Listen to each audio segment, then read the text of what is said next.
Déclaration des députés nationaux de l'espace Grand Katanga réunis au sein du Rassemblement des députés katangais en sigle RDK.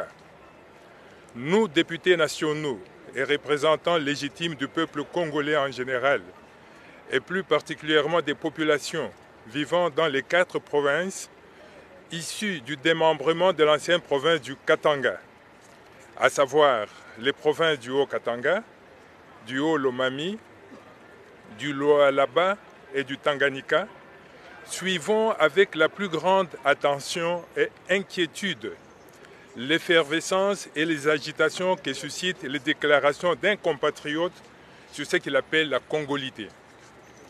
La congolité, dans l'entendement de ce compatriote, s'exprimerait en termes de pourcentage de la nationalité. 100%, 50%, 25%, 12,5%, 6,5%. Et donc, selon lui, ne peut accéder à la fonction de président de la République que celui qui est né de père et de mère congolais, c'est-à-dire 100%. Idée surannée, stupide et rétrograde, car entraînant l'exclusion d'une partie de nos compatriotes congolais d'origine. Il a été démontré que la division et l'exclusion ne construisent jamais une nation. Nous rappelons que dans un environnement démocratique, pour accéder à un mandat électif, le choix revient au peuple souverain. Le peuple congolais est mature après 60 ans d'indépendance et est libre de se choisir ses dirigeants. Le concept de la congolité est dangereux, car prédicteur des scènes de violence que rappellent les sombres moments de l'histoire de l'humanité, avec des idées saugrenues du nazisme, la pureté de la race aryenne, l'apartheid, l'ivoirité, le délit de faciès, avec comme conséquence probable des guerres civiles, des génocides et des épurations ethniques que le monde a connues.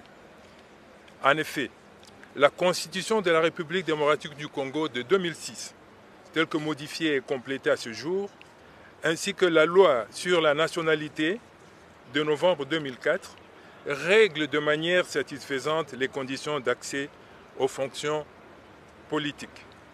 Point n'est besoin de rappeler que ces textes précipités sont le fruit de compromis politiques contenus dans les accords de Lusaka et de Pretoria pour mettre fin à la guerre ayant impliqué plusieurs armées étrangères et dont les effets néfastes continuent à se faire sentir jusqu'à ce jour.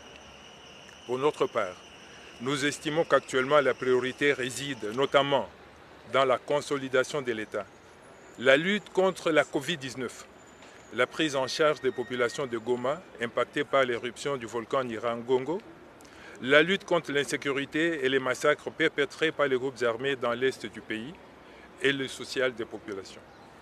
De tout ce qui précède, nous, députés nationaux, réunis au sein du RDK, faisons la déclaration suivante. 1. Dénonçons avec fermeté ces dérives dangereuses qui pourraient mettre en mal l'unité et la cohésion nationale chèrement acquises. 2.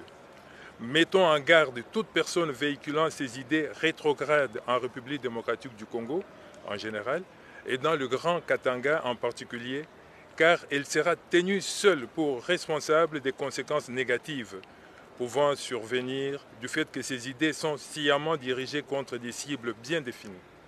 3.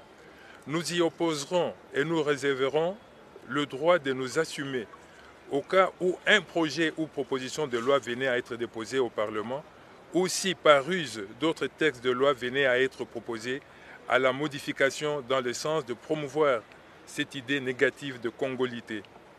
Que vive la nation congolaise, son unité et sa cohésion nationale. Les députés nationaux de l'espace Grand Katanga réunis au sein du RDK. Merci.